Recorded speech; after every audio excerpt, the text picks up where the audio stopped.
You have entered the realm of dead air. For the next 2 hours, you will be transported into the world of the strange and the supernatural. You might not feel the need to cleanse your laptops or mobile devices afterwards. But it might not be a bad idea.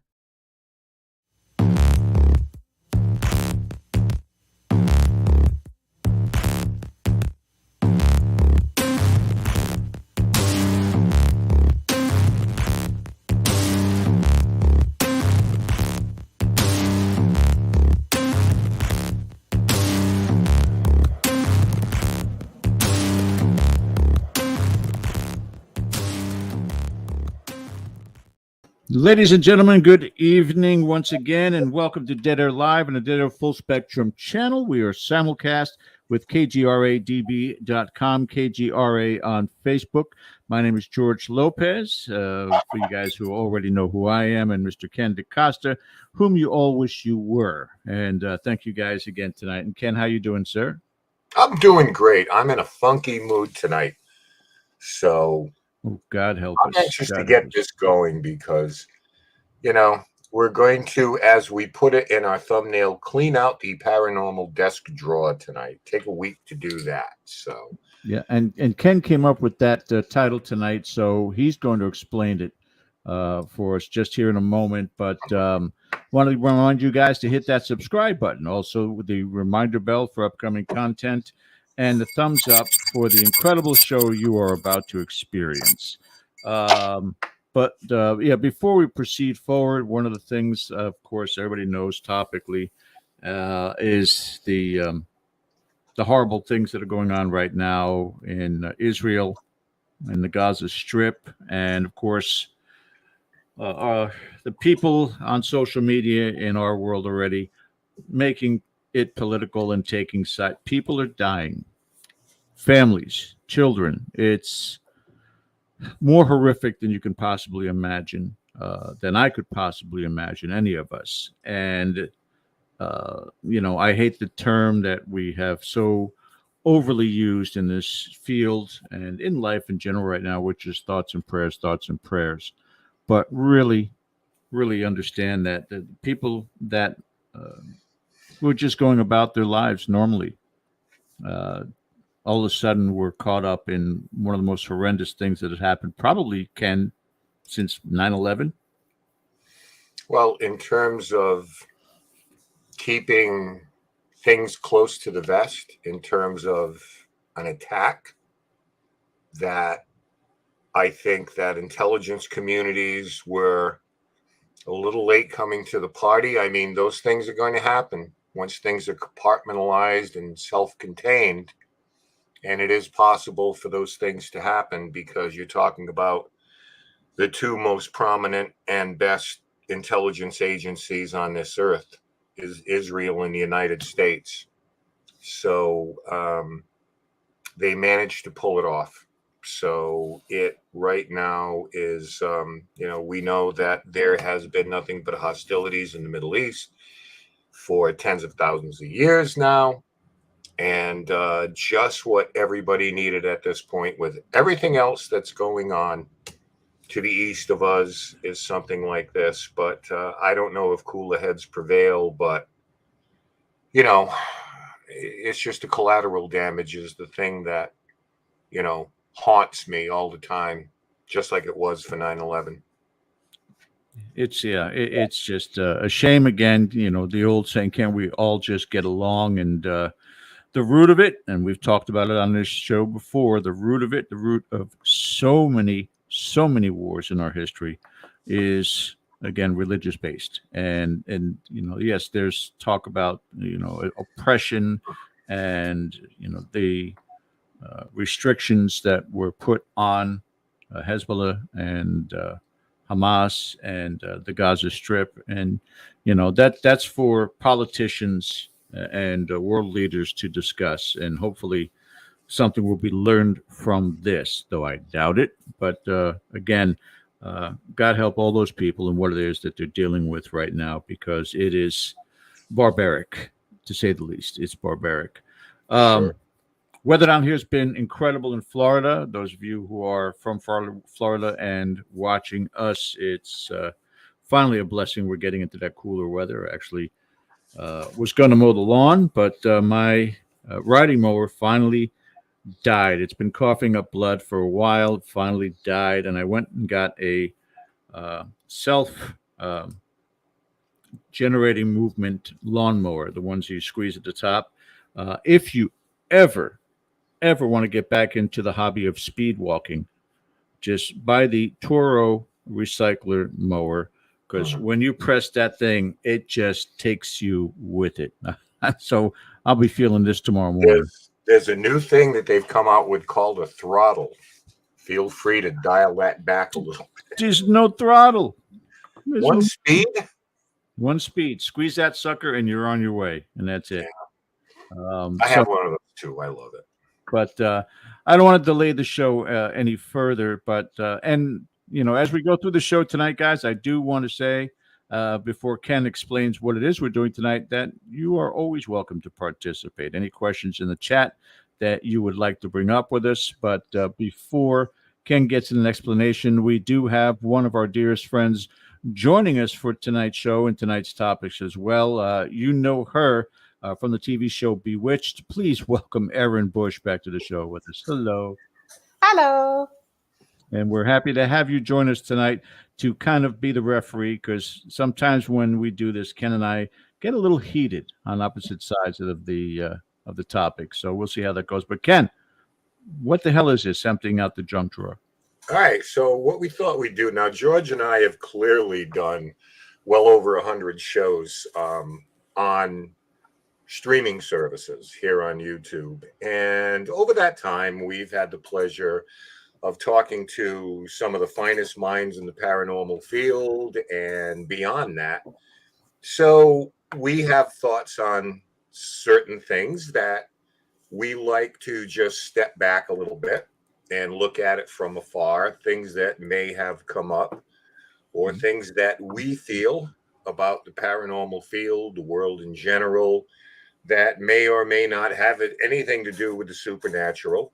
So we thought it would be good tonight to just sort of not necessarily wing it, because we put some thought in this, but everybody has a junk drawer at home, right? And you just throw stuff in it and it piles up and it piles up. And then pretty soon you can't find the AAA batteries. Where's my scissors? That goddamn stapler is here someplace. And the mind is a similar trap. So what we're going to do tonight are clear the decks on this.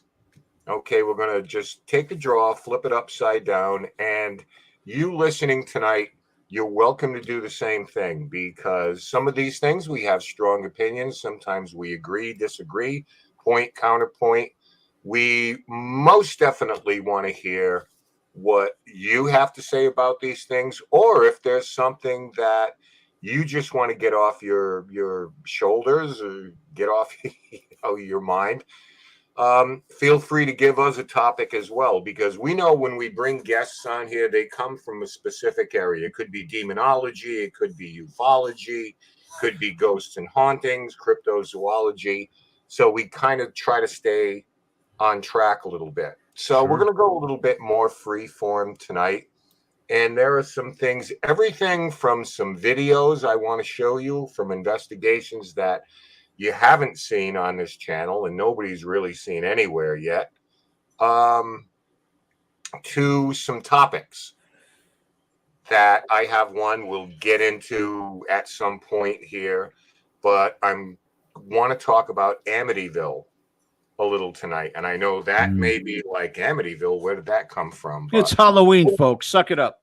Yeah. It may all make sense, God willing.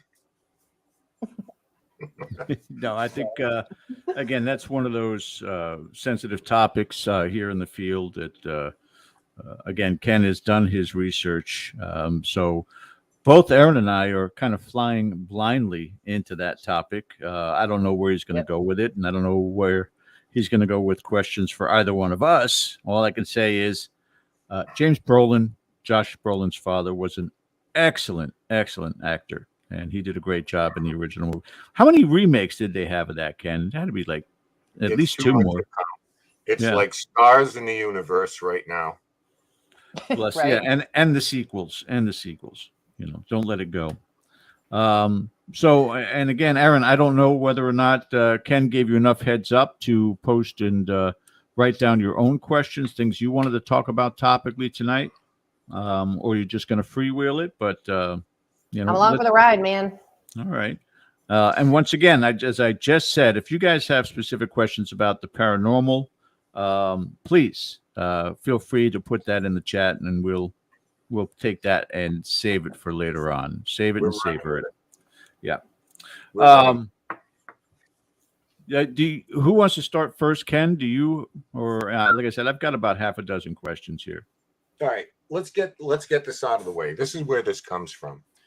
I was recently watching a 6-hour documentary. It's called Shattered Hopes, and it's based on a book by a man named Rick Osuna, who did copious amounts of research, Public Records Freedom of Information Act. So it's about 6 hours long, 3 segments, 2 hours apiece. Sometimes it runs a little longer, but you may not agree with everything. And of course, there's always going to be gray areas, but they did what I thought was a pretty darn good job of being objective about this. And one of the things that struck me when I finished this is the amazing correlations between this story and the Lizzie Borden case. It essentially, to some degree, was the Borden case of the 20th century. Okay. You have parents being killed by a child. You have, in some quarters, a sister being blamed for this. Of course, you have a sensational trial, which there were probably some shady practices on both sides. And then, of course, where the story differs, you obviously have an incarceration and you have an exoneration. But how we got there, trial-wise, is interesting. And then, of course, you have the hauntings that followed, the ghost stories that came after it with, investigators and all that kind of sensational stuff. So I found it an interesting correlation. But I'll start off by saying that my conclusion on this is there is likely no way Ronnie DeFeo acted alone. Now, I am not suggesting that the story he told about not doing it is true, because he told a lot of different stories, and that was his biggest problem. But there is every reason to believe that somehow his older sister Dawn played into this. And according to DeFeo, she wanted to go off to Florida, join you guys probably with a boyfriend. And he just wanted to get away from the abuse. Another correlation with the Borden story. An abusive father that somebody snapped and had enough of. It's amazing, these little things, these little tidbits about these stories. So what he claims is that they had planned to do it. They had outside help. But Dawn went around to all the kids when the shots were going off and said, "Stay in your room or I'm going to beat the crap out of all of you." And she was 18. They were afraid of her because she had a temper as well. So the parents were shot. Now, according to DeFeo, he left and his sister Dawn finished the job. Once that had happened, he returned.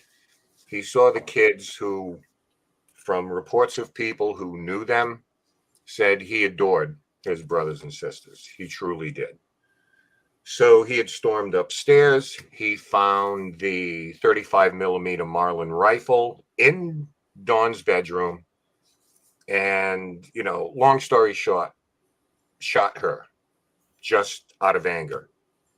So then this all goes to trial. They're trying to get him an insanity plea, which he didn't want to do. until finally he blurted out that maybe out of frustration, anger, fear, yeah, I started killing, and then once I started, I couldn't stop. And that was his story there. But where it gets a little dicey is, again, the investigation and the trial in both cases. For example, a bullet was found underneath the parents' bed that did not match the profile and the ballistics of the 35 Marlin rifle.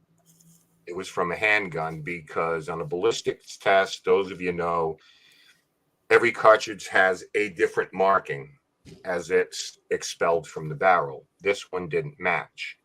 That was found under the bed and was squashed by the Suffolk County Sheriff's Department.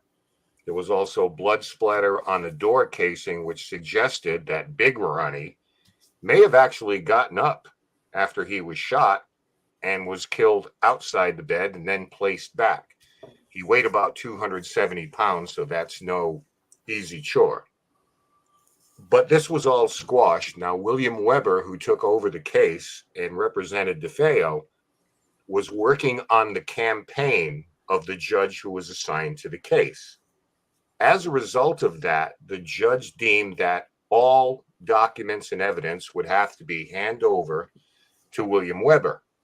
This was much to the chagrin of the Suffolk County Sheriff's Department, who just wanted this to be over. They thought they had their man, and that was it. Conflict of interest there. The judge recused himself from the case because they were going to expose all of this. Weber's working for you. You're in cahoots. Another judge was assigned, and he was a little bit more of a hanging judge, which is what they wanted, and then turned around and squashed the blood splatter evidence and the extra cartridge that they found that didn't match the rifle. So, again, in both cases, how we got there was a little bit different in terms of the trial itself. So it was interesting. So I'm going to step away from that in terms of that, and then maybe we can get into the haunting aspect a little bit. And I'm sure that that is going to be just the way it is now, a point of contention. All of this is really, but I found it was fascinating that I think they got their man, but there are elements of his story that seem to make sense, but unfortunately, he changed it so many times and, was into drugs, alcohol. I mean, the guy was a mess. I mean, we all know that. So I can't speak to the state of his mind. I don't know about toxicology tests, but I do know from the beginning, they put him under protective custody because they thought this might be a mob hit because on both sides of the family, there was involvement with the mob. And then eventually all things pointed to him, and they believed they had their man. They wanted it to be done, and that was pretty much the end of it. I'm not saying they convicted an innocent man. Let's not go crazy here, folks. But I do think that the full story is just not one that has been told to the satisfaction. Similar to the Borden case, we'll debate this forever, but I thought that it opened my eyes to a few things, especially reading some of these documents, which a lot of them you can find online. A lot of them are a little bit more difficult to get, but with a little creative pausing where you can just kind of read what was going on. Some of the elements of this case were just crazier than you think they are. So I don't know how much you've ever delved into this thing before we move on to the, the devil made me do it aspect, but I found it fascinating, and I love it when we get behind the curtains a little bit. And it took 6 hours to do it, but and I'm not saying it's absolutely the final word in it, because even some of the people who made the movie now, they fall under question. So that cycle is going to go around, just like people who do Lizzie Borden documentaries and movies and write books, and they're going to be questioned as well. So Look how close that is to their neighbors, and nobody heard the shots that night. nobody heard anything. Someone, came forward. They saw somebody run from the house. There was a dog, the family dog, who supposedly didn't like Ronnie, so he had a friend of his bring the dog outside because the dog wouldn't go with him. And the only thing people heard were the barks of a dog. So now we're getting into the O.J. Nicole Brown Simpson thing, where the Akita, woke the neighborhood. Mhm. But I just find it hard to believe that, regardless of the neighbors, which is ridiculous, that no one heard this, but just the idea that the people in the house didn't run for their lives. There had to be someone, and I don't believe it's a force. People have said maybe he drugged them or something like that. We kind of make up nice explanations to meet our expectations, but I don't think that, I don't buy a lot of the conspiracy theories. I'm not a conspiracy guy anyway, but there are so many elements to this that open my eyes, because I've always had kind of a fascination of it, because of the unanswered questions. Some of them were answered for me in my mind, I think, but others still linger, and they will forever. Yep. Mm-hmm. Aaron, chime in. I mean, I've seen not the original movie, but I've seen the movies. I've seen, the documentaries about this case. And I think, to Ken's point, like, there's just a lot of things about that night that just don't add up, whether it's, like nobody hearing a shot in the house, or how do you have that many people in one house all being shot and nobody gets out of their bed? Like, there's a lot of those things that, from we were talking about earlier, the evidence on its face doesn't check out. So, and the fact that, the trial was a disaster on a lot of levels. How do you even ever expect to get to the bottom of a story like that when you can't even get the right information from the jump?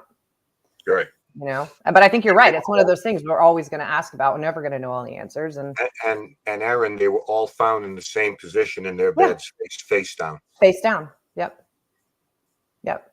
And what can you? Yeah, there were no defensive wounds or anything like that. No. And how do you shoot that gun? I know it's a rifle, but I mean, and not have anyone hear anything? How do you not hear screaming? How do you not hear? There's just a lot of things that the math doesn't work for me at all. So. Right. I think it was demons. Well, we'll get to that. Always a demon, isn't it? I mean, the answer to every question. So I suppose this goes back to the Lutzes who came along, because there were no reports of paranormal activity prior. The Lutzes came along both into transcendental meditation. They claimed to William Weber, the lawyer, who they asked to speak to during the trial, because they were trying to buy the house. That's William Weber right there. Mm-hmm. He was in over his head, but somebody had to take the case, and he did the best he could until the judge shut him down. So the Lutzes wanted to speak to him as sort of an intermediary, because they said, we're into transcendental meditation, and we're all about this type of thing, and we feel like we need to have this house because we want to study it. Now, they're bringing children in there, so I can't speak to that. Weber originally thought they were a little off their rocker, but they invited him over, and as the story goes, after a few bottles of wine, and it wasn't on the first night that this happened, but after a while, I guess they sort of wore him down a little bit, so agreeing to meet with them. And this is how all of this started and took place. There are neighbors, and there is a show on Netflix called 28 Days that was critically panned, but it's out there.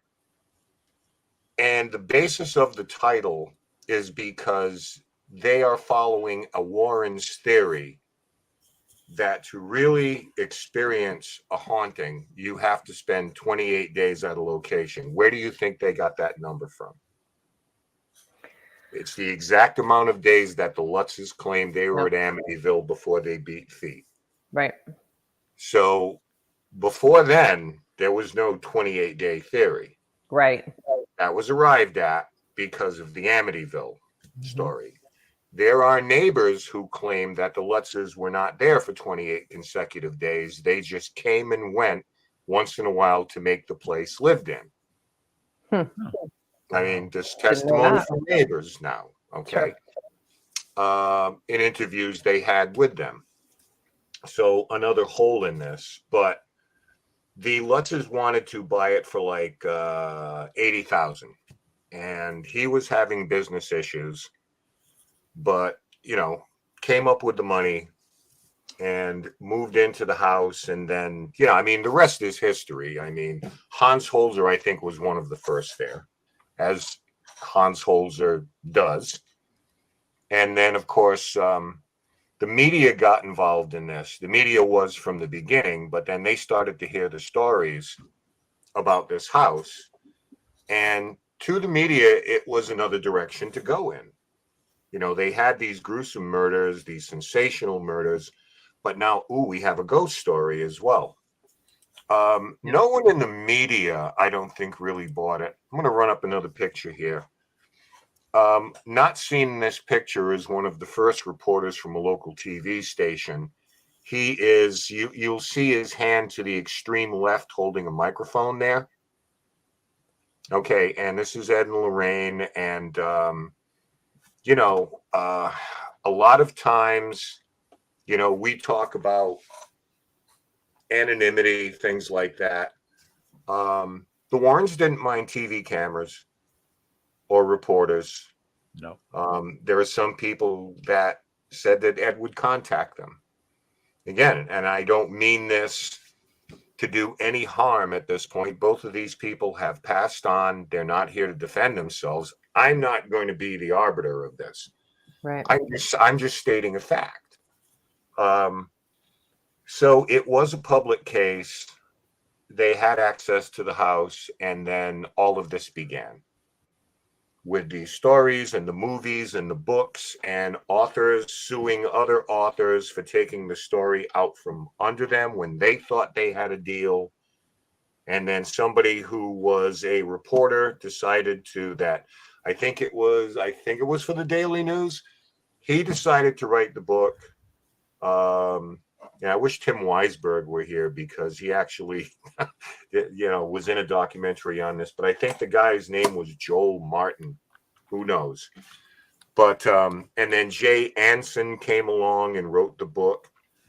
And this has become, I'm not going to call it the most successful franchise in history, but maybe the most enduring, with maybe one or two decent watchable movies and about 100 other pieces of crap that just use the word Amityville in them. But these hauntings, I'm going to run this picture up. Everybody's seen this.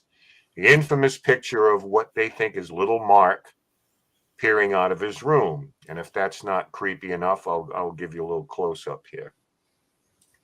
I think it's been generally established that was either a photographer or an investigator wearing a plaid shirt that peeked out. Maybe he was on his hands and knees. He was wearing glasses, so it was a reflection. Let's see if you can see that plaid shirt here. You might be able to see it better. Yeah, see through the banisters? Yeah. Looks like a plaid shirt. Now, everybody downplays this now. It was a big thing at first, but good luck trying to find that picture where they showed that and the real person who allegedly it was, next to each other, showing the guy. I think he had like light brown or blonde hair. He was wearing glasses and wearing a plaid shirt. Mm-hmm. So he was kind of snooping around there, and that's been used to death, no morbid pun intended, as an example of what went on there. So it was sensationalized, and just like the Borden murders, she did it, she didn't do it, the place is haunted. No, it's not. All I know is everybody from that point on, whoever lived there, never reported anything paranormal. It is an incredibly desirable piece of property with a Right. lake out back and a boathouse, an in-ground swimming pool. Unfortunately, no one stays there very long because the public drives them crazy. I mean, literally knocking on their doors. Can we come in and look around? It's like, no, you can't look around. Get off my Private property. property. Yeah. You know, stopping in front. You know, I mean, correlations to that and the Conjuring House. Yeah. You know, so in some ways, George and Erin, this story has been told before. Mm-hmm. There are nuances of it that's different, but in some cases, the song remains the same. Led Zeppelin reference. Mm-hmm. Wow. What's the date on that? January 27th, 2023. Yeah. 1.5 million. Yep. Jesus. Unbelievable. They went And so far as to change those half moon windows because that was the most distinguishing characteristic. That one owner decided to put in rectangular windows on the third floor because when people cruised the neighborhood, you know, they wouldn't see that and immediately, you know, take a hard left and end up in their yard someplace. Yeah.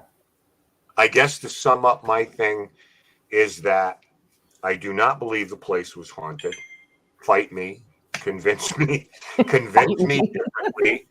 I don't necessarily think a demon drove, even though he said that there was a dark figure holding the gun who gave it to me. I don't know what was in his mind at the time, but I know there are people who will take issue on that. I just think that there are too many other things, just like this paranormal field. And I said this a couple of weeks ago, and I did it on an interview that I recently did. It is easier in the paranormal to go from 0 to 60 than it is to start at 60 and hit those brakes and slow down. Yeah. And a lot of people immediately did not do that. Right. you know, I think back again mostly to the motion picture, the one that started it all in the 1970s, but it kind of parallels, and I wanted your take on this because you're not believing that it's haunted, and I do remember as a child visiting to a relative's house, my aunt's house in Kingsburg, New Jersey, and there was a family gathering. Family had come from California, so there were many of us staying there. But we were in the living room, big living room, and I don't know who came up with it. And this was something that I never participated in before either. But if you remember the game, light as a feather, stiff as a board. And if somebody that's in the audience doesn't know what that was, but one person would lay down completely flat on their back, and the rest of us, and I think there were 6 of us, surrounded them, and you would take 2 fingers and put it underneath the person.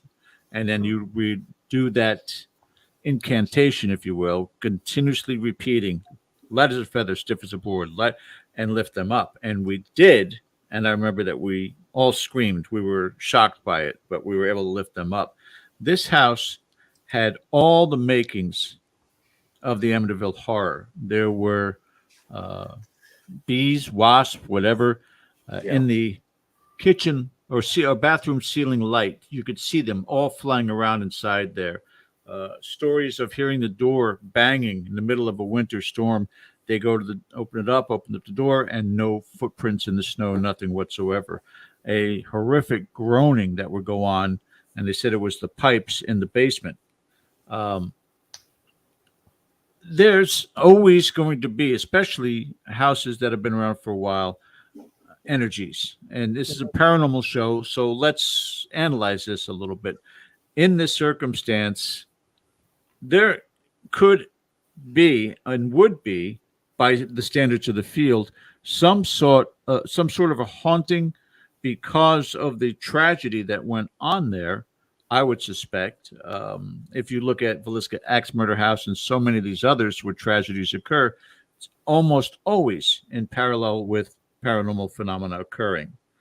Why is this being so easily dismissed? Is it because of the discrediting of Ed and Lorraine Warren that has been going on for the last 3-4 years now? Why? I think because of how we got there, more than anything, the idea that there seemed to be a predetermined plan to go this route by all indications. And I'm certainly not suggesting that there can't be. All right, let's take the Perrin story. Since that point, no one's been dragged around by the hair or any of that stuff has happened. Yet it's an active location. Erin will bear that out for me. I have the receipts to prove that. I've got a few myself. Right. Okay. Yeah. So certainly something as dramatic and grotesque as that, it can be a one-off. Maybe based on who's there. Maybe based on their own issues. Maybe whatever the case may be. Yeah. Because it's a family. So I'm certainly not saying that. I don't know if I can say the same thing about that house as I can the Conjuring house. With the Perrin story is the Perrin story. The Lutz's story is the Lutz's story.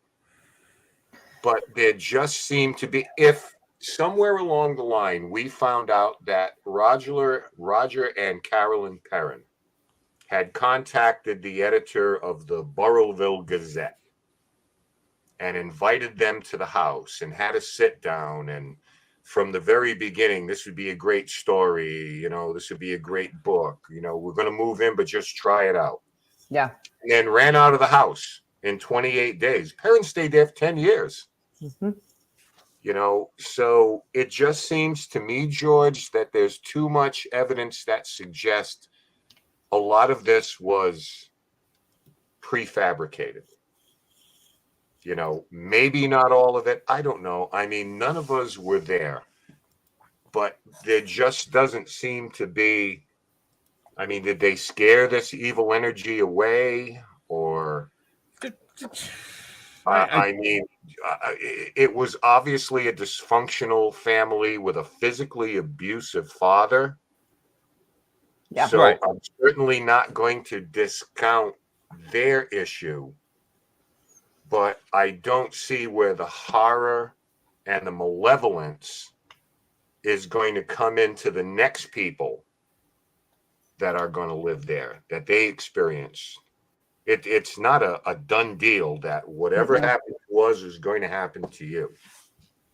Well, go ahead, Aaron, please. Well, I was just thinking, I mean, if you look at, because I was thinking the same thing you were, when you look at the Perrin story and the Conjuring house and you look at Amityville, I think from an energetic perspective, what's interesting about both of these locations is, in the Amityville house you had, and these don't correlate, obviously. I mean, you have the Amityville house, you have this horrific murder, right? And then you have, I don't know what happened before that. I don't know. I'm sure there's stories about the land, whatever that looks like. But I think to your point, Ken, it depends from an energetic perspective, who's living in the house, right? If you look at, the Perrin story, that marriage was in trouble before they walked on that property. There was fighting, there was screaming, there was yelling. They didn't get along. Roger didn't believe Carolyn, and this is all factually known, but nobody really discusses that fact, right? Everybody thinks from the movie that the Perrins moved in, things were great. The Warrens came in and fixed it. Everything was fine. They don't talk about the fact that energetically, when that family moved into that house, it was already an energetic shit show. Pardon my language. So anything that may have happened in that house, leaving residual energy, whether it's a poltergeist or it's a ghost or whatever it is, it doesn't mean that it can't affect someone in a negative way if you've already got something sort of negatively hanging out in the ether in the house anyway, right? So I think to your point too, it depends on who's in the house. I spent 18 days in a row there. I'm about to go up for another 9 or 10. Did I have a lot of experiences? Yes. Did I have anything like that? No. It's not necessarily transferable. It's They're not. talking about the Lutzes who were into Mhm. transcendental meditation, Om, calm, peace, one with the universe, family got along, loving family, everybody But loved each Lutz other. says that. But here's my issue with that, because Lutz said, they say, oh, they're into transcendental meditation, they're into all this shit. If you're at home beating the snot out of your kids and there's all this abuse going on, are you really into any of that stuff in the beginning, or is that just something you're saying to make you look better? But it seems to me like it was almost like an energetic storm of epic proportions. And I'm not saying that it's DeFeo's ghosts walking around. I don't think there's a demon in the house, but I also don't think it's completely unfair to say that there is residual energy in that house from that event, because it's got to go somewhere. I think, Aaron, you nailed it. And I think again, and Andrea and I on car rides talked about this ad nauseum, that 5 young girls dealing with the trauma before and after moving into the farmhouse is the perfect storm for poltergeist activity. Yep. There were small children also in this house. Yeah. And may still remain. But I also wonder, and this is where I got to refer back to Ken, because this is a guy who does deep, deep, deep research. Yeah. Is there something also, Ken, about that era? And I don't know if we really touched upon this before, but it seems the 1970s, and I'm not just talking about the cases Ed and Lorraine Warren stumbled upon, but in general, so many different things that were occurring during that time. And we were already in the age of existentialism at that point in time, but there were still a lot of people who every Sunday went to church and and had very strong religious beliefs. And I wonder whether or not this was just um, some sort of a perfect, as I said, perfect storm, where all this is happening all at the same time. And then, funny enough, and I don't know whether or not it's in 30-year increments or something of that sort. But in the '07s, '08s, especially once this field went mainstream, there was a lot of people reporting their activity, what was going on. You were already well entrenched into the field, Ken. So, either confirm or deny what I'm talking about, but a lot of people were having activity in that time frame. Are there certain time frames? Is there a cycle going on here that we're not made aware of yet, because we're really just in the starting point of this field? Yeah. Two thoughts come to mind. The first is usually things like spiritualism, the metaphysical, the paranormal are cyclical, and it usually happens when there's great turmoil in the world. Yep. There Bingo. was a spike in it at the Civil War. I mean, Mary Todd Lincoln and Abraham Lincoln, I mean, she was into it. He allegedly, consulted a psychic for making important decisions, although there's really nothing, there's no empirical data that backs that up. And it was the same thing after World War II. It was the same thing after the Korean conflict. No, call it what it was, a freaking war. Now, Vietnam, now we're talking about the drug era, the free love era. So now people are turning to things like astrology. During the 70s, that was the, hey, what's your sign time? And that started in the late 60s, carried into the 70s. So there's, the free love, drop out, tune out, all the rest of that, a lot of drug use. So free love, all the rest of those things. When you have a family, now the DeFeos were very religious icon all over the house, religious statues all over the yard. Neighbors would see Big Ronnie DeFeo kneeling in his front yard, praying to the Virgin Mary. There you go. So they were openly very religious. And then you have these other kids that are listening to rock music, taking drugs, and it's a different kind of culture. I know because I lived in some of that myself. From first generation parents born here, and then I had brothers and sisters born in the 40s, And then along I come growing up in the 70s. I don't think, I was a good kid, but my dad could never figure me out because I was a product of my environment too. In the 70s, going to high school, hanging with it was a different thing. Yeah. And that's just the way it was. The music I listened to. So all of that plays into the dynamic, I think, within a family where there's a generational gap that can't be bridged. Yeah. The other part of this is that we always talk about appropriation, right? We talk about all the people who go to the Conjuring house and make videos about demons attacking them. Right. They appropriate the parents' story, they appropriate the movies and make it their own. I think that there are people guilty of appropriating the DeFeo story. Oh, sure. Now, It's to easy. what level, I don't have anybody under oath here. Yeah. Okay.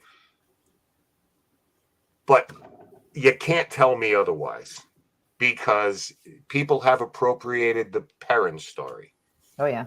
They have appropriated the Lizzie Borden story with ideas of, which is not to say there aren't hauntings, there's no activity, there aren't veils that are thin, but people want to ramp it up. Yeah. To the point, like I said, this 28 days thing. There was no such thing until the Amityville house. So the Warrens went there. What's the story? Oh, after 28 days, we moved out. Eureka. I now have a theory that can be projected onto everything. 28 days. You need 28 days. It's Well, like I had also heard that was never even a thing they put in practice, this 28 days thing until, and I don't know that this is true. This is just something I heard that they made a theory about that so that they could make this show. I don't know if that's true. That's just something I heard in the rumor mill, but I might as well toss it out there. I'll probably get fired. 28 days. I'm going to just take serious issue with one thing, and that's this comment from Sarah Youssef, rocking out to the Bee Gees. No. Bell bottoms, platform shoes, Ken. That was not me. He seems more of a Zeppelin Floyd kind of guy to me. Boston. I hate Floyd. No, I'm more I'm more of an electric jazz type of steel. I'm a Steely Dan guy. Steely Dan. But anyway, I digress. No, it's just I could not let that. Couldn't let that one go. No, that aggression won't stand, man. It absolutely is correct that people are borrowing from some of the most historical haunted claims of the past. They've seen the limelight connected to it. They've seen the fame and fortune connected to it, and we've known people within our social networking that live in these homes and claim the amount of activity going on there. I've been fortunate enough, not as long as Ken has been doing this, and Ken will tell you firsthand, again, all the residential cases he's been to, all the historically haunted locations in New England that he and Rise of Paranormal have been to, have yet to really experience something extremely haunted or profound with regards to it. I've been able to hit, again, asylums and hospitals and prisons all across this country. And with the exception of one idiot that, again, I think was just simply looking for attention, talking about Trans-Allegheny Lunatic Asylum, and we were there, and he came back down from one of the floors and said, I was lifted up and thrown against a wall. And he was in the break room, and about 5 minutes after saying that, he was on the phone. Hi, honey, how'd the kids? Did they go to bed already? I'm like, no freaking way. If that happened to you or anybody, you're not going to have normal conversations for quite a while afterwards. No. It's a rare, if at all. We've heard the stories, but we, to this day, with all the equipment available out there, to this day, we've yet to see an elevation of a human being. In my personal, yet to see an elevation of any object. Yes, objects being knocked off of locations, but not actually seeing something hover and then move across a room. I've not seen it. I don't think Ken has ever seen it. Aaron's never seen it. Mm-mm. But it is the stuff that legend is made of. And this field thrives on that far too much, in my opinion. Yeah. Mm. Well, it's one of those things, and I struggle with this too. I mean, I got right before I left the farm, I started getting a lot of requests to do, podcast stuff to talk about that time, and I just opted not to because I look at that time, and I'm on staff now, so I'll be up there, hopefully more often. But those are experiences I had that I get to learn from. I don't need to advertise it all over the internet, because if I want to be in this field, I want to continue to learn and grow. I don't care. Your full story isn't written yet, Aaron. No, it's not, and it's not. But my point is that if you fame, I think somebody said it in the chat that fame is a curse, and I think there's so much of this field, and I know we've talked about it to some degree, and you guys can shut me up, but I think at some point we stopped wanting to learn about the places that we're visiting and grow as humans and expand our consciousness, and we're looking more at who can we meet at this event and take pictures with, and that's just been my personal experience in my very short limited time in this field. But we've kind of sort of on a lot of levels stopped wanting to learn. And so I love conversations like this because it forces us to have these conversations that people aren't having anymore. Everything's a demon. You've got to have your picture, with this person, that person, and that's all great. But we're still at the core of this. We're in it because we love it and we want to learn more about it. And I feel like there's a lot of ways we've gotten away from that. Well, I know that George and I have never been afraid to say the quiet part out loud. We don't consider ourselves, shock jocks and controversial. We're not going to have a guest on and ambush them. Right. You always keep it real, though. Right. Unless they deserve it. Right. In the course of the interview. But, it's a constant measure of you as a person to keep asking questions, especially if you're dealing with something that just doesn't have definitive answers. We're not in the 2 and 2 is 4 business. Right. So you have to be open-minded, but at the same time, you have to have your own kind of parameters that you set up where it's like, I'm still going to ask the question. I trust you. It's a great story, but I still have to ask this question, and if that is something that personally you're known for, I'll take it. Yeah. Because then it's like, don't BS them. Right. You know what I mean? And if that's the worst somebody can say, I can live with that. Right. Yeah. Yeah. I fight with myself and sometimes with Ken over the phone when there are topics within this field, people within this field that I do kind of want to corner and put in the limelight for certain statements, accusations, experiences that, of course, are undocumented. But let's go ahead and bring this up. It's like the theatrics, and this is a topic I want to bring up on the other side of the break, is whether or not this field has failed us. Something I said actually on a stage at one point in time that got me, I think, in a lot of trouble. But it's just not as a cohesive unit, which I don't think it is. Para-unity and all that to the side, I just don't think that there is a collective ideology of where do we go with this knowledge, where do we go with this evidence, where do we go with these procedures, and gosh, would it not be a wonderful scenario where we could find that prime location that you could guarantee events on a regular basis, and it just doesn't happen. It doesn't exist at this point in time. So we're still searching. We're searching for answers, and we're searching for ways to get at least a little bit more honed in what it is that we do. We think we know it all, but we all know, we should know out of wisdom and You never- experience that we don't. You don't know what you don't know. Yep. Yeah. Exactly. Hey, what time do we have to go to break, George? In 2 minutes, if there's anything you Okay. need to say. Yeah, we don't have a producer tonight, so Bill's in jail again. Yeah, he's in the big city. As long as he's not back in the hospital, it's fine. Yeah. I'll take that.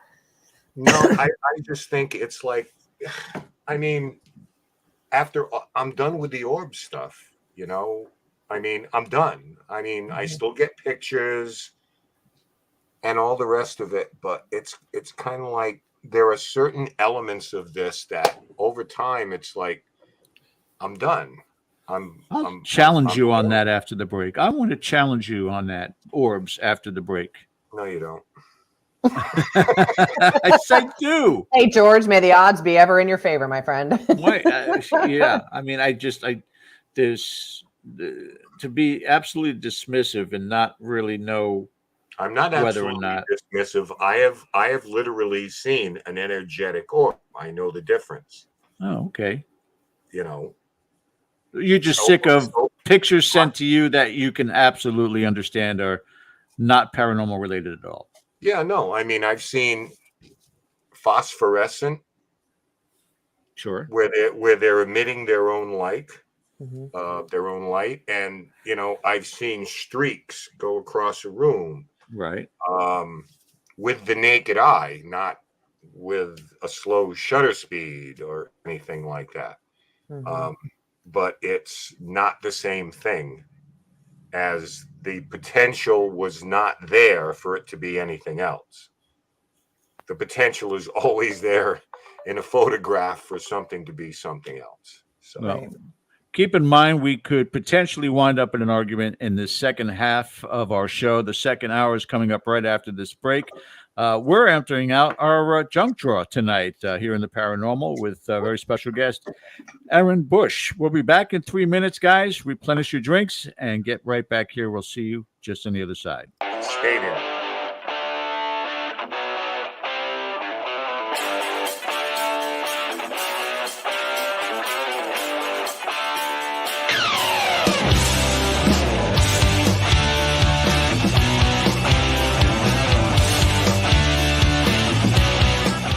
Hey members, the new KGRA DB app is now available on iOS and Android devices. Gain on-demand access to any KGRA DB programming. Download any show directly to your mobile device to listen or watch on the go. Go to the App Store and search KGRA DB.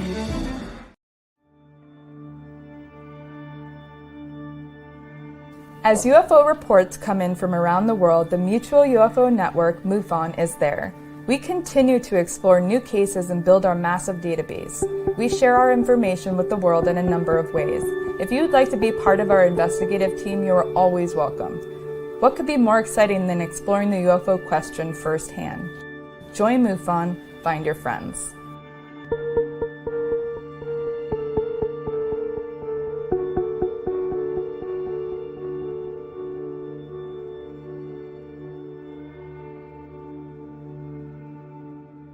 Did you know 75% of Americans are chronically dehydrated?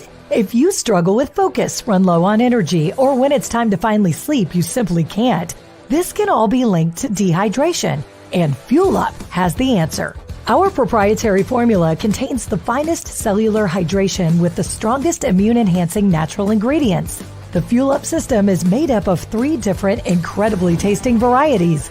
Wake kickstarts your day with a jolt of caffeine. Play boosts focus while hydrating your cells. Rest not only helps you relax, but also rejuvenates your cells while you sleep. Here's what our clients have to say. I really don't miss my coffee, and you can tell the difference. So I'm gonna take it for the energy.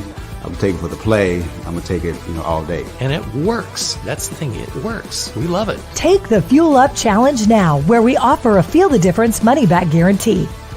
Fuel Up for life.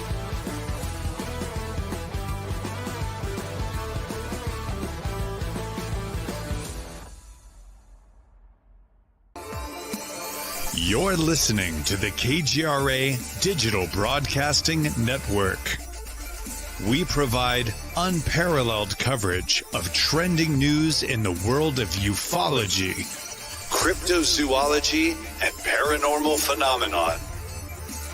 Whether you're watching our video live stream or listening to one of our audio programs, you are getting the best from world-renowned researchers and hosts, guiding you through topics the mainstream won't touch.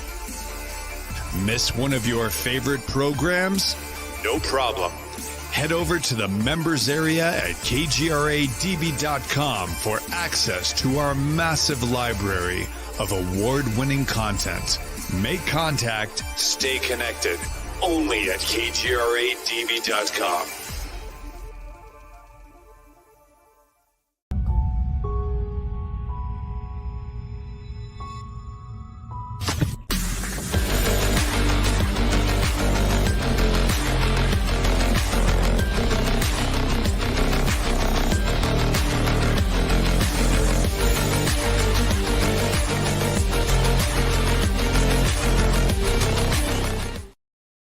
And remember, guys, all proceeds go to the bailing out of our producer, Bill Forte. We'll work on that for you during this week. Welcome back to the second hour of our Sunday night show. Again, joining us, Aaron Bush, as we go down the list of topics that have been sitting in our junk drawer, things that we've wanted to address, talk topically. A lot of the times when we have the guests that come on, they've got things that they're looking to promote and talk about, and these kind of get pushed to the side. So we're bringing it back center and talking topic with you guys also in the chat. Any questions that you may have, always feel free to put those in. There's a couple already. But Ken, I think I think I started something here with, I caught one. We're talking about orbs on my trail cam, is what she said, when it was completely dark and no other light source. I can explain it. And of course, Ron, I was in the swamp in North Carolina. It was a green orb. Many call that swamp gas. You're familiar with that also. Yeah. Yep. Yeah, it's just phosphorescence, organic rotting matter. Sandy, I would just trail cam. Yeah, there was a light source, your infrared. Yeah. Which illuminates particles. Ron thinks regarding the orbs, it's your job to educate people, Ken, and why something is not an orb. Don't get jaded on us now. Don't worry, pal. I'm with you. I'm with you on this. Well, let's ask our well, I don't want to say amateur because she's far from that. I mean, she's had It's okay. a lot of experiences. Plus, living in St. Augustine, it's almost an automatic pass. What's your thoughts on orbs? Did you ever start that way, like many of us did, going out taking pictures, seeing it, and going, "Oh wow, this is interesting"? I am one of those people that never takes photos of. I'm never looking to take a photo like that. I've caught a few things here and there, but I wasn't trying to. I have experienced some orb activity, but nothing I've ever really looked into. And it's always on film, and I can usually be like, oh, well, there was a light, or, I can usually sort of explain it. And I know, like, to your point about talking about decomp, right? One of the nights we were camping at the farm, 2 a.m, girl, very upset. They had gotten lost in the woods. They found their way out. No problem there.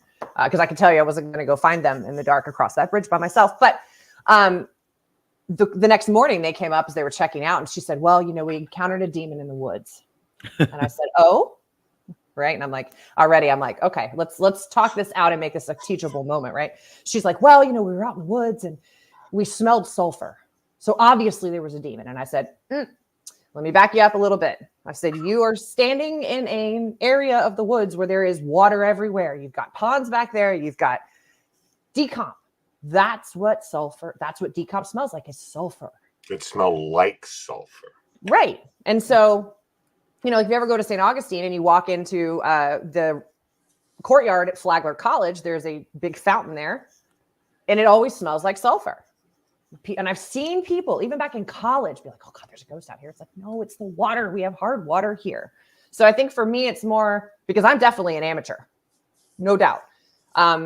especially when it comes to equipment, especially when it comes to ghost hunting. I've done one with you, Ken. That's it. That's my entire investigative career summed up in one event. I remember that one. I thought there were more. I guess not. No, just the Attleboro one. But I think for me, it's like, I think I learned early on from you that you have to be willing to look beyond your initial, oh God, I've caught this or I've caught that. You may have. But let's be honest, it's rarer that it's that than it is something with a reasonable explanation.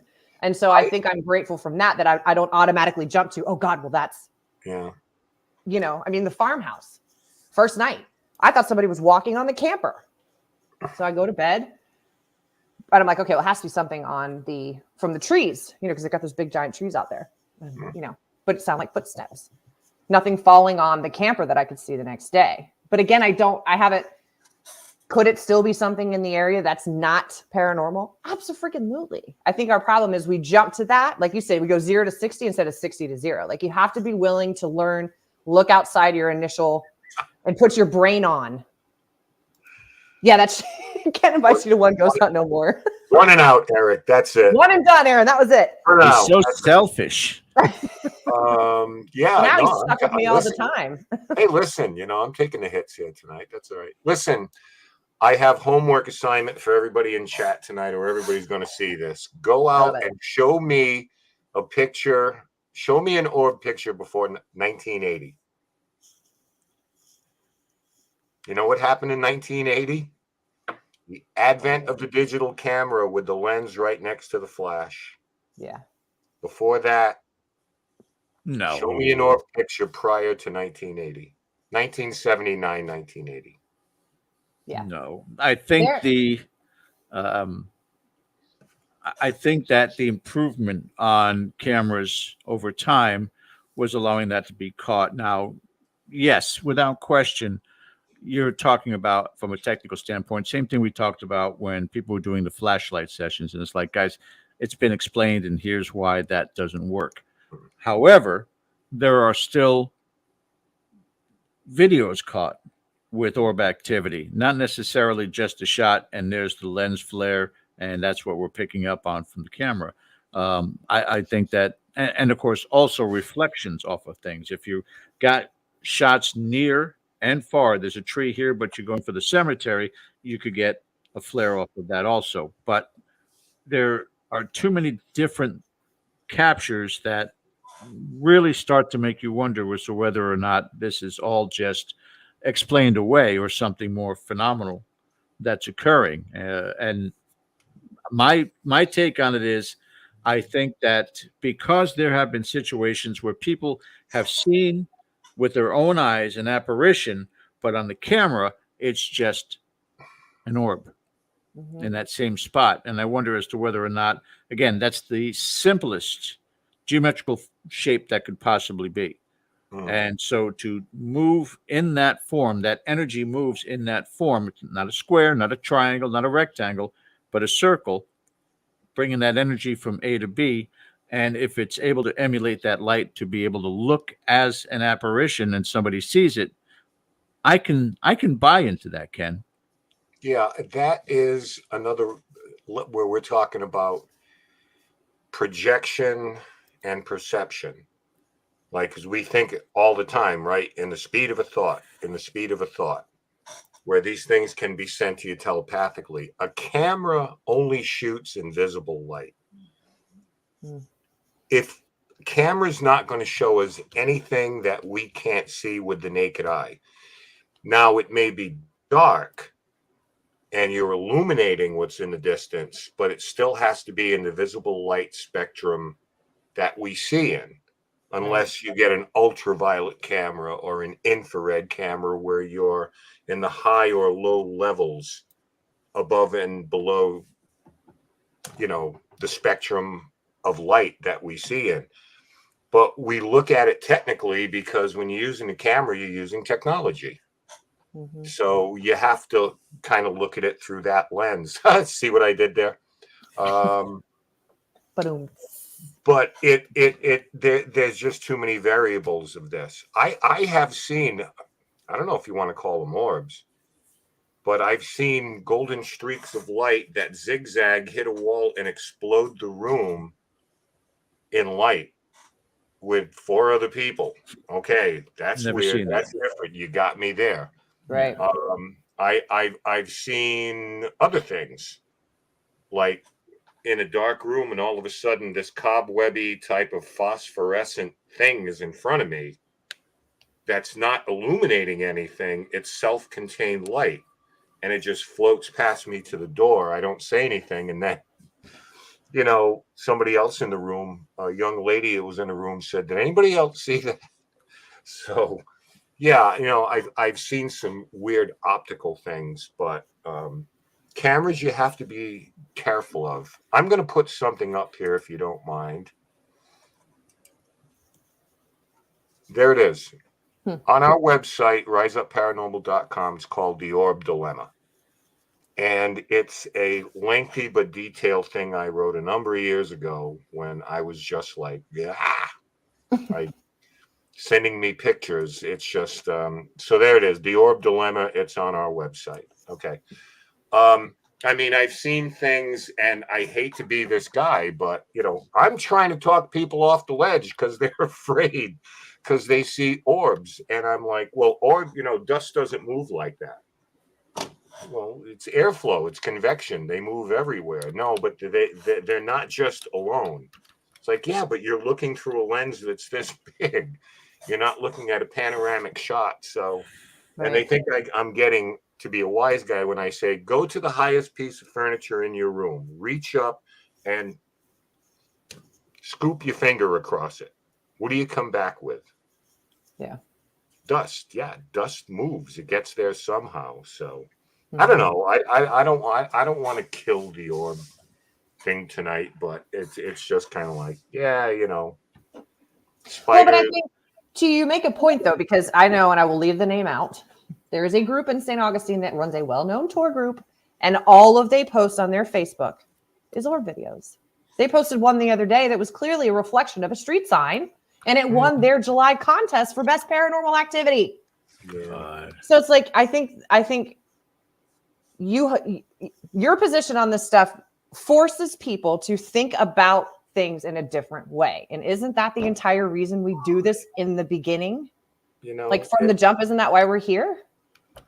That's how I get myself told off all the time. It's like, well, you weren't there. How do you know? It's like, well, I've only been doing this for 50 years. I've seen it all. Asked me. Yeah. Yeah. It's like, I'm not the guy who goes into your house and says demons. Right. Sell the house, move, burn all your furniture, right? Start over. Exercised as soon as possible and just get out of there. So why that extends to everything else. Like I said, 0 to 60, rather than 60 to 0. Right. Anyway. Yeah. I mean, there's ways to test it. And I want to move off of this also, but if you are an enthusiast at home and you have whatever you're using as a camera device, whether it's your phone, you have an actual camera, that's probably the best way to go about it, and you take a snapshot and there's something right in front of you, if it has some running or some aspect of intelligence, turn your camera in another direction and say, could you move in front of the camera again and see if it shows then? That'll denote intelligence. Then you run, and this is what's called compounding, then you run a recorder to see whether or not you can open a dialogue to see if there's something there. Not just have the camera in a still position and then watching something swinging around and then goes off screen, and that's rare and that doesn't ever happen. It does. The air currents in the house, everything else like that. So, but I still think that to dismiss those particular elements of the paranormal 100%, I can't do it. I can do 90%, but I won't do 100% on that. Well, 90% is a pretty good, 10%, I should say, is a pretty good success rate, no matter what facet of this you're doing. If you get 10% of the time something you can't explain, that's pretty good. That's pretty good. It's like the same situation. I can say 100%. I don't think anybody's ever been lifted up and thrown in any direction. Claims of it have occurred, but again, that's it. Hi, Deborah. So that leads me to my other question. Ken, I don't want to interrupt, though. I know we were still talking about Amityville, and you were covering also the paranormal. Was there more to add to that first? No, I just wanted to express in front of everybody here what I was thinking. Maybe get some conversation going, if somebody had a different point of view, and people really engaged in that and chat. So I think we can go in a different direction. But I mean, let's face it, we still talk about Lizzie Borden. We're going to talk about Amityville forever. We're going to talk about the Conjuring House forever. It's just a matter of, as we go forward, don't stop trying to figure these things out. And you may not feel the same way a week from now as you do today. But this is kind of one of those things that, for me personally, I've always been kind of, I'm not obsessed with the case or anything like. It's kind of like Lizzie Borden. I've read the books, I've read the case, and the only difference is I've never visited the house. But speaking of which, there was just a recent announcement. You guys will be better at this.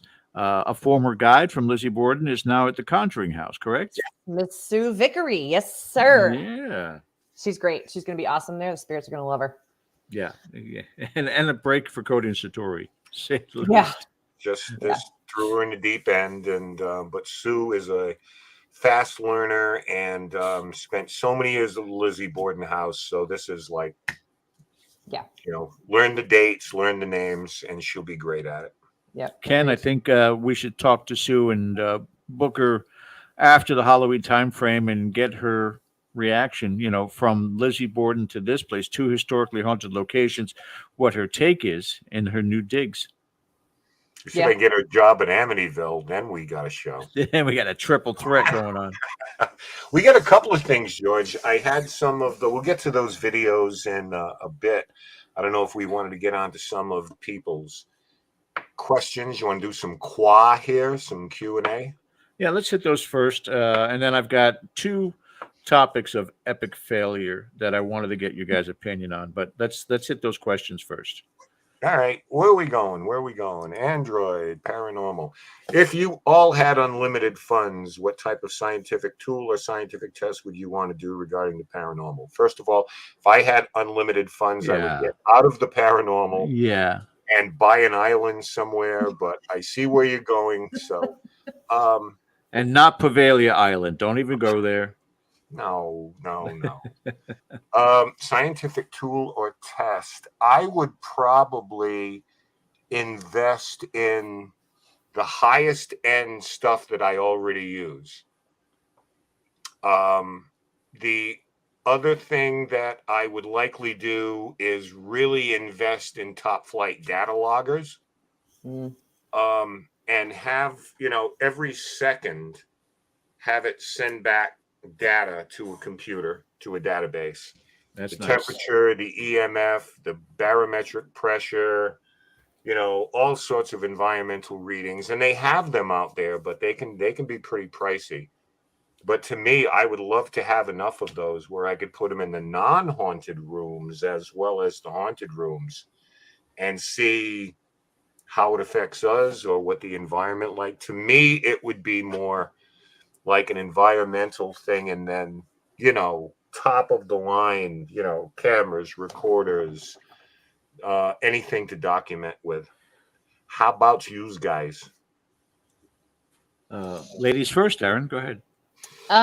Seeing as how I don't really know how to play with any of the gadgets, although, I think what I would like to do is and I think Michelle Belanger is doing this in her new project, the Kickstarter that they're doing, like a collective consciousness type experiment where you are able to get, different people with different sensitivities. Like I would go no tech, honestly, because I rely on this for what I pick up, but I would love to be able to go to a place and have a group of different people who are in this field as sensitives or empaths or whatever, put everybody in one location, everybody gets a notebook, and everybody just sits there for several hours. And then you compare notes after the fact, because it would be interesting to see what we pick up that's similar.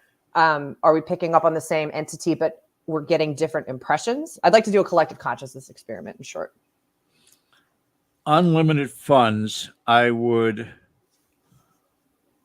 have Cody and Satori abducted and run all the experiments I have been dying to do that Ken won't let me do. But that's for another time. Please, they will know it's you immediately. Restraining orders are on the Good way. luck getting them on the plane. Right. But no, I mean, one of the ones I've been thinking about forever would be a really neat combination, and I'm sure it's not too difficult to put together. I don't have the know-how, is to have a setup in a particularly active room where you have these REM pods or anything that is equivalent to that, where if energy gets close to it, the alarm goes off. But instead of this little annoying buzz, you've got a 360 camera that takes that shot right then and there. Multi-spectrum camera to take that shot right then and there. And again, it's hard because anytime we talk about photography, it can always be scrutinized, heavily scrutinized. I know this by experience, as does Ken. But video is when it is really, really tough to debunk, unless, again, you're watching something on social media where somebody's just got great computer skills or knows how to set up a room. But from an investigative standpoint, yeah, I'd love to have something that was multi-purpose, validates one thing, and by compounding, does a second thing to validate the event of what's going on there. Julie DeMay obviously is not in chat because she would have already. Because we do set up 360 cameras taking video. So yeah. Julie's not here, so Julie would already be like, ahem. But there's no trigger. You have no trigger to go with that. Something that clicks it off right away. Oh yeah, motion activated. Yes. Yeah. Let's see. Sarah Youssef is so. I like the way she starts that. It's already so confrontational. Jeez. So you think that even the most seasoned investigator would never be prepared to face extraordinary phenomena? What about clergy who performs exorcisms? Who said that? Who's responsible for this tonight? Who said the most seasoned investigator is not prepared? I think it was some part of a chat that was going on. Oh, I don't know. Okay. Yeah, the dialogue going back and forth. But preparation, I don't even know, Sarah, what that means in this field. How can you prepare for something that's unexpected? No matter what, you're going into a place. All right, let's look at the typical enthusiast. Goes to a haunted location. They're excited about. Let's go to the Conjuring house. Yeah. And they walk into this place, and it's not what they saw in the movie. It's not what they heard on interviews with the family of the parent family. It's not what they read in the book. It's just not that. And so they kind of let their guard down to a degree, and all of a sudden something happens that they were not expecting, that you cannot prepare. You do not know when you go into location what the degree of activity is going to be. It's at any given time. There's no way of knowing. Fair. That's fair. Yeah. I mean, we've always said that, the saying is everybody has a plan until they get punched in the mouth. Yeah. I think Mike Tyson said that. Everybody's got a plan until you get punched in the mouth. Mm-hmm. So there's always going to be things that happen that we have a plan, and then within 15 minutes, that plan goes sideways and out. I think the most important thing, Sarah, is what you do after you experience something you're not prepared for. Yep. And that's where I think the seasoning comes in, because you may be able to just take that quick, deep breath or 10. I mean, if somebody is like in trouble or something like that, you react to it as if you came across an accident or something, Yeah. In extreme things, I think the more experienced you are, the more you're not always, but the more you're likely to react in the best way possible.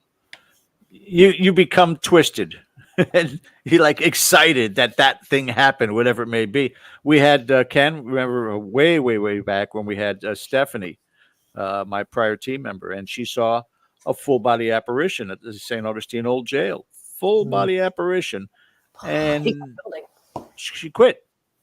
That was it. She's like, I'm like, well, what did you expect? This is what we're looking for. Nope. Yeah. We were at the Conjuring house. I just saw Erin float out a window. That was the coolest thing ever. 5 minutes. Hey, you think we should go look for her? Right. You know. But I have to say too. I mean, I had some experiences this summer that I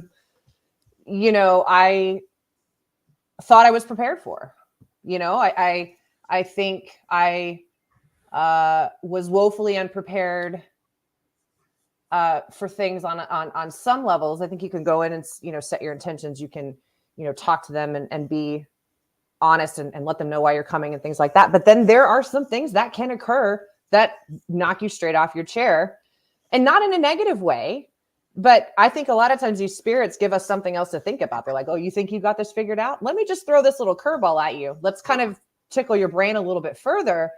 And I think that, and maybe this is crediting too much, but in their hopes that you want to keep learning, that you don't just take your first instinct and go, yep, that's the answer. Like, absolutely. They keep you on your toes a little bit, make you think, Right. I'm going to go with another one here with Sarah. Do you think paranormal investigators should hold out to a higher standard if there are spirits on the other side are trying to communicate with us? Yes.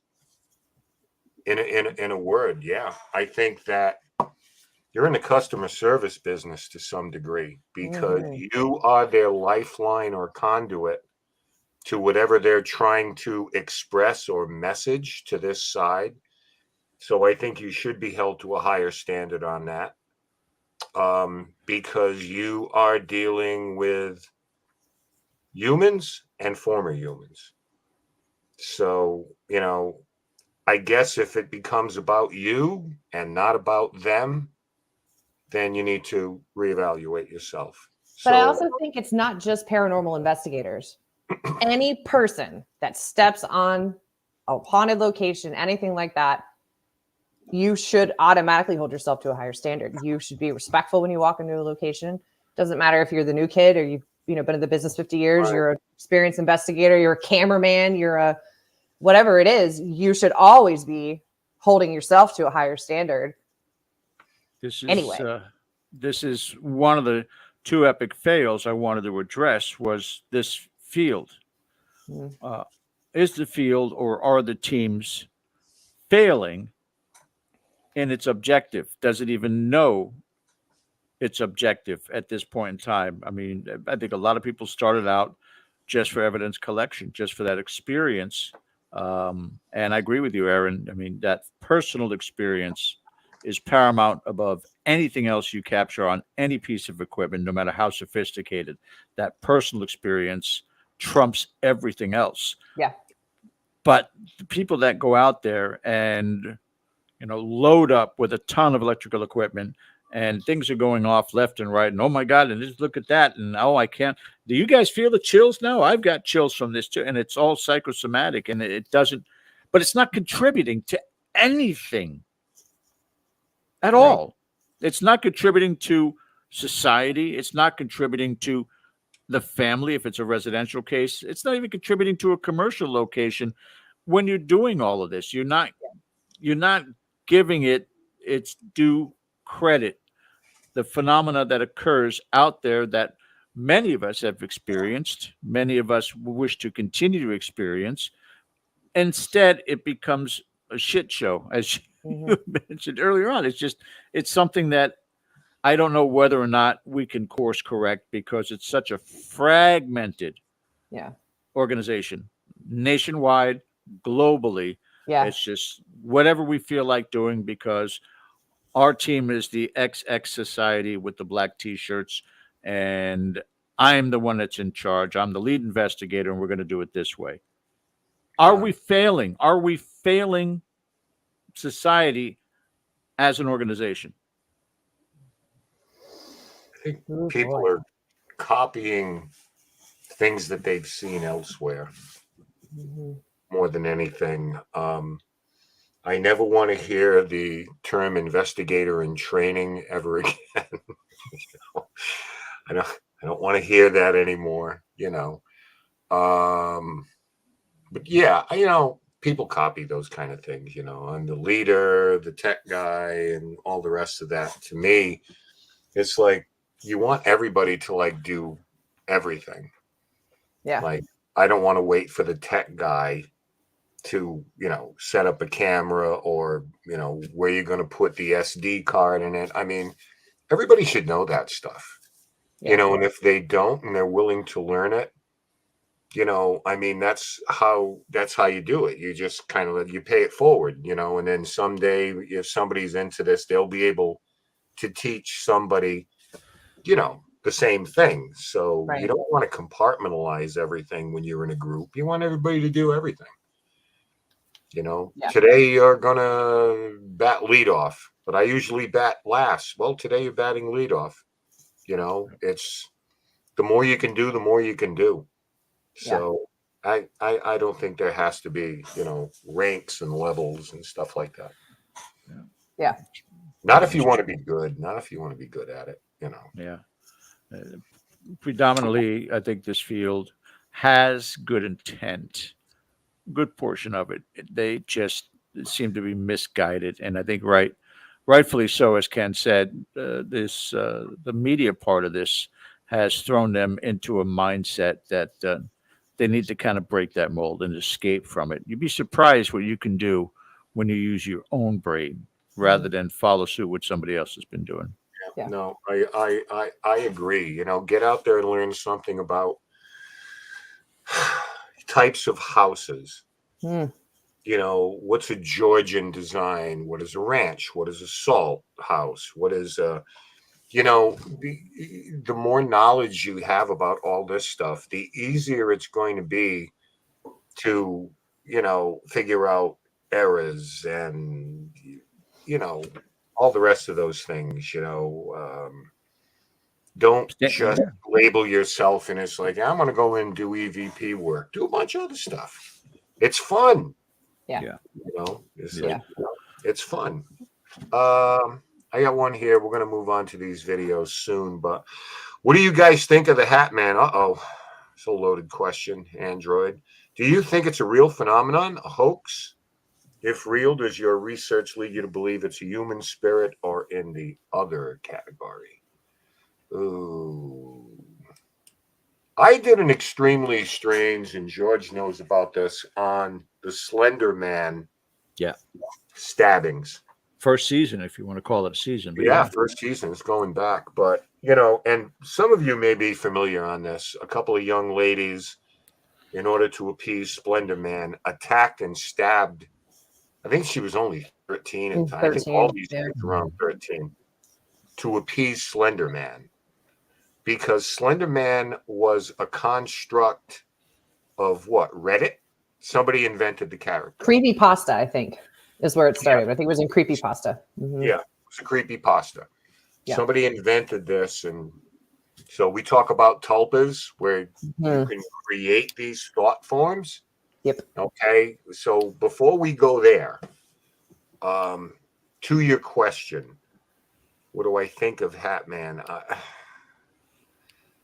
I don't know. I mean, Mike Ricksecker would kill me, but shadow people, I just think shadow people are spirits that are not in a full manifestation mode.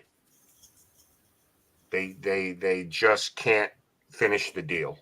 I mean, just my theory. I don't know. I don't know nothing, but why not?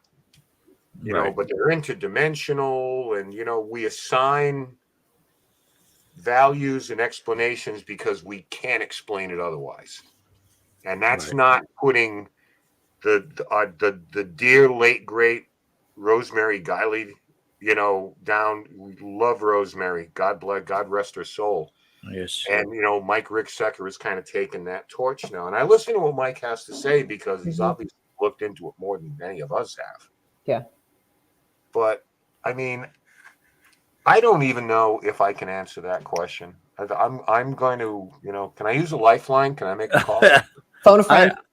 I will tell you this, and again, you talk to an Adam Bly or Keith Johnson or a John Zaffis, anyone that is proficient in demonology, that demons, again in parentheses, cannot fully form human form. There's always something that is askew or missing from their shape, from their characteristics.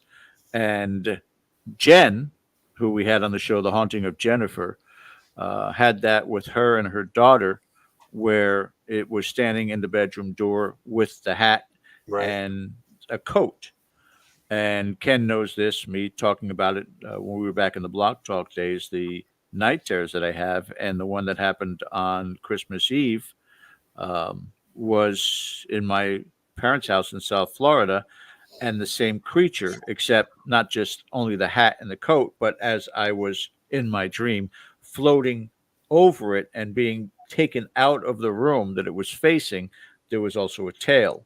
I'm sure there are, by the aspect of urban legend, different variations on the same theme.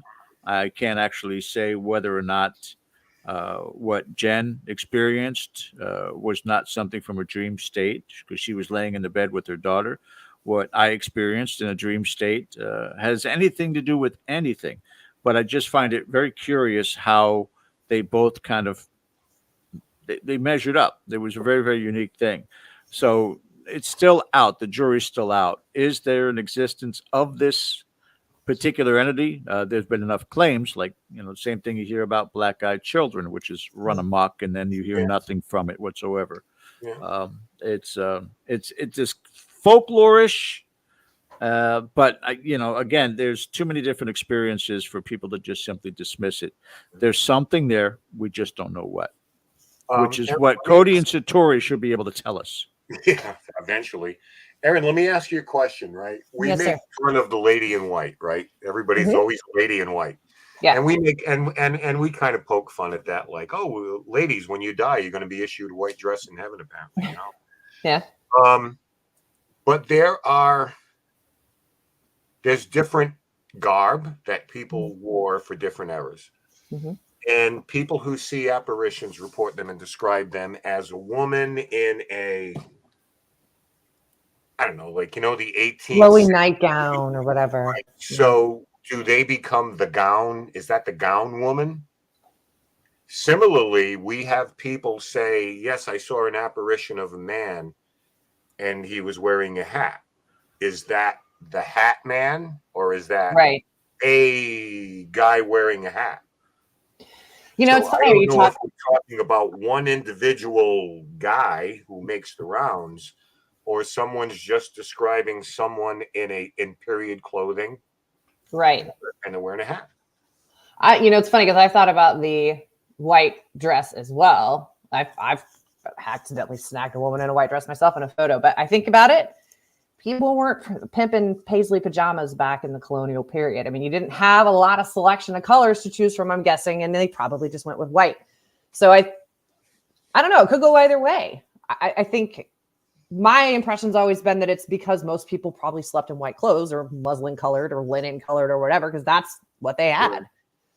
I don't know that I subscribe to the theory so much with the woman in white, it being like a Batman or a Slender Man thing where it's like the same entity showing up over and over. I think that they are individual spirits. They just had white pajamas. I can't wait. If I come back, I'm going to be the Hat Man, George. Let me guess. Patriots? It could be anything. I've got Iowa Hawkeyes tonight. You are pimping your Iowa hat. It could be anything. Yeah. I don't know if that answers your question or not, but that's my thought on that. I think you did. Hey, I want to play a couple videos. We have a couple more questions there, but give you something else to chew on here. The first one comes from the Conjuring House. Maybe you've heard of it. Maybe. Now, they have a weird gift shop in there where sometime the latch on this door will go off. Yeah. All right. So we hear the latch go off. So when I saw this, I had Cody and Satori. We were having dinner, and Cody checked his phone because he can pull up the security cameras, and there's one in every room, including the gift shop. I said, at such and such a time, whatever it was, check that timestamp to see if anybody's in that room. Because if somebody's messing around, I'm gonna be pissed. Check the timestamp. Heard the latch going off. Nobody in that room. So there. Yep. So Julie, every click that you hear in this video is that latch going off, including as Julie approaches the latch. So yeah, let's check this out. This is kind of cool. You're playing with the door handle?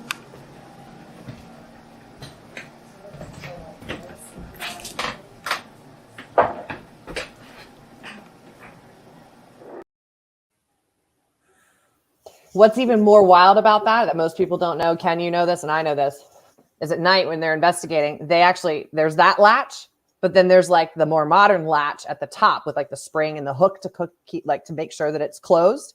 Yeah. But that happened to me last October where the latch was moving and the latch lifted all the way up in the room to the kitchen.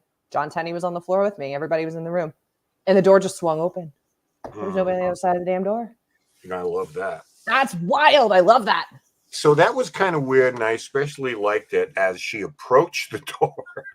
Yeah. And right at the end of the clip, like the two loudest came from it. So that's kind of cool. The second one here was sent to me by a grocery store, which will go unnamed. And their security cameras took this video as they were packing up for the night.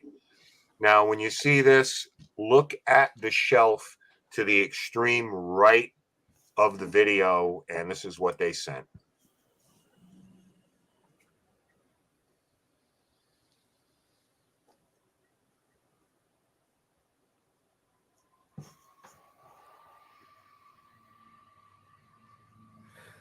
And the kid watching the store locking up at night says, nope, I'm out of here. Yeah. Okay, so we go to this place, check it out. Every one of those shelves has a lip that rises on it. So nothing can slide off. Everything is actually tilted back a little bit, as they are on commercial shelves at stores. You may not notice it, but they're always tilted back a little bit. And those are 2 4-packs of wine coolers that came off of that shelf. So I thought that was pretty interesting. That's wild. Yeah. So, they sent this. That kid was like, I'm out of here. No. It's about 17 years old. No, I'm out of here. Yeah. The next one I want to show you is, I don't know if I've ever played this on this channel. Maybe I have. This is the infamous church video where Cody, Julie, and myself are in an unnamed church, and we hear the doors rattling to the sanctuary. Yeah. And we didn't know what it was. There's just this boom. And then a few seconds later, it happened again. These doors were rattling.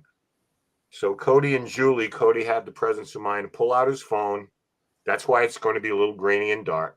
And follow Julie to the door because they were going to put a camera on a Parsons bench right across from the door when we figured it out. So we probably played this before, but I don't know if Erin, you maybe have not seen this, but I don't think so. This is what happened as they approached the door. I got it. We're coming in. Did it do it? Yes! It did it right before I came to the door. Well, we made sure the door was... Let's back up and walk towards it again. Oh my god, it was like a suction. I didn't touch the door. All right, let's do exactly what we did. Okay. I'm out. See ya. She never touched. She was reaching for it. She never touched that door. And it did that. As an addendum, we went back with Cody and Satori, and we were told, yes, I was trying to scare you guys off. Nice. Which we're absolutely welcome there. We've talked it out, but he said you were here after hours, basically, and I was trying to scare the shit out of you to scare you out. Yes, that was me. I apologize. I'm sorry if I scared you. Wow. True story, but can you imagine Julie? That's the closest she's ever come to dropping an F. You friggin' that was as close as Julie's So ever true. come.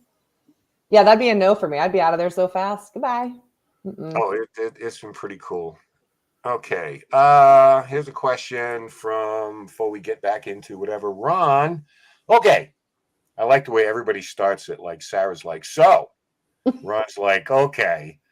Spirits do not have physical form like, say, voice box or hands to knock on the walls. How are they communicating? George, Energy. go ahead. Sorry. It's just in simple terms, energy. Just all. I mean, you could try to dissect that terminology to whatever works best for you, but and again, these are one of the many wonders we try to still figure out and answer. How do they see or visualize us? Going back to what we're talking about, Cody Satori, are seen as a light. Are we also seen in that form from the other side? Or how are we heard when we're doing an EVP session and asking questions? They don't have ears or eardrums, so is it the vibrational tone of it? Maybe to them, that knocking sound that we hear when the kids do that, we come across the same way, but they have the translation book and know how to understand what it is that we're saying. Again, these are the certain things. Right now, all we know is somehow, some way, it works. Whether it's the spirit box or the echo box or any of the other devices, there are just too many things that we've tried before, including redundant response and trigger words, to validate that there's communication coming across. Same thing with recorders, though, too. These imprints, however these energies are being relayed, is still somewhat of a mystery, which is why I'm going to abduct Cody and Satori. Yeah. We have been told it's just energy. It's energy manipulation, whether that is through people's. I mean, we have synapses firing in our brain. We're part electricity too. So whether that's a manipulation, it's energy one way or the other, whether it's through people or the environment. Mm-hmm. That's what we've been told. In terms of the knocking on the walls, sometimes, an apparition can also be a smell or a sound. We tend to think of the word apparition as a figure, right? But by definition, apparitions can be something that you smell or something that you hear. Okay. So a lot of this knocking, sometimes we're talking about residual things that are just, I hate to use the word recorded. There's got to be a smarter word than that, but are recorded in the environment. And a lot of times all we're listening is to something that happened 150 years or 2 weeks ago. Yeah. Okay. So those are, I'm getting a response. Well, there has to be an intelligent acknowledgement back and forth. But it really is all energy manipulation. As my son liked to say back in the day, you know how hard it is to make footsteps without feet? Right. So like a voice box, if you're manipulating energy, understand how a recorder works, right? Most of them are condenser microphones. It has a magnetic coil. And what happens is sound is nothing but vibration. So even if it's in the low range, that coil is going to vibrate at the same frequency as whatever vibration comes into it. So that's how it's like, well, if you can't hear it with your ears, which isn't always true, how can you hear it on a recorder? I got you. It's like, not really.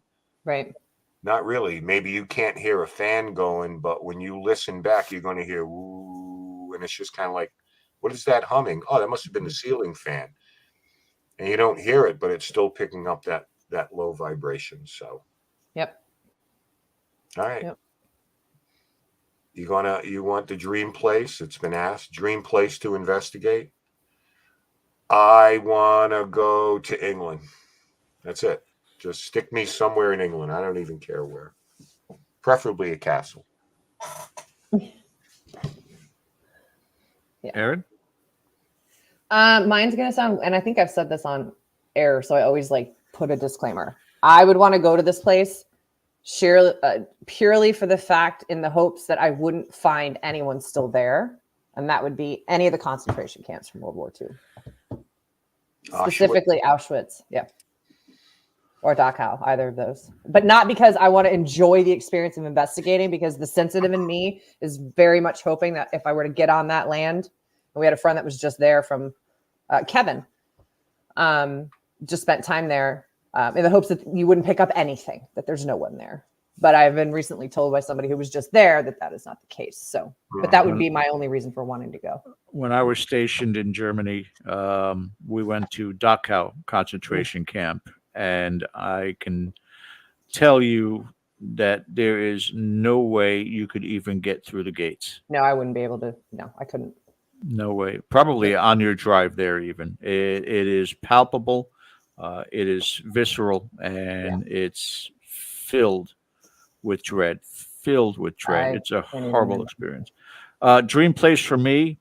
I have heard there's a small farmhouse in Harrisville. Maybe you've heard of it. Do tell. And from what I hear, it's supposedly haunted. I don't know, but not very well known. But I'd like to get out there and check it out sometime. I like those nondescript type of places too. Yeah, big time. Place that no one's ever been before, kind of virgin territory. Ken, I meant to tell you this randomly. The Brown and Hopkins in Chepachet we went to finally, which was a really cool thing because I love like general stores.